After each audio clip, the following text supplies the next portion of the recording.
SPN news आवाज नाशिकचा। मित्रांनो सप्रेम नमस्कार। SPN न्यूजमध्ये आपले स्वागत आहे। भर रस्त्यात 20 वर्षीय तरुणीवर चाकूने सपासप वार करत हत्येच्या घटनेने इंदिरानगर परिसरासह नाशिक शहर हादरले। सविस्तर वृत्त असे।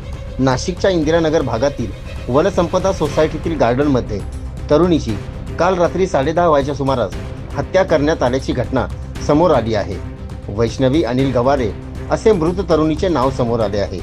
रात्री 10:30 वाजेच्या सुमारास वैष्णवी ही रक्ताच्या थारोळ्यात पडलेली असताना स्थानिक नागरिकांनी या घटनेची माहिती पोलिसांना दिली।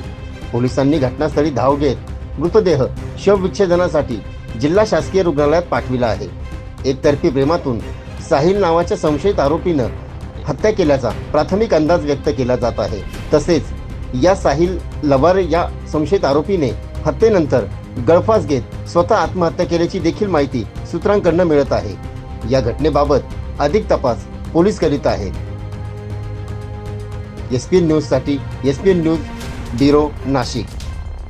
सर्व जनतेपर्यंत आमच्या बातम्या पोहोचवण्यासाठी आम्ही हे एक माध्यम चालू केलं आहे। त्याचं नाव आहे SPN न्यूज आवाज नाशिकचा। आमच्या या चॅनलला आजच सबस्क्राईब करा आणि बेल आयकॉन प्रेस करा। धन्यवाद।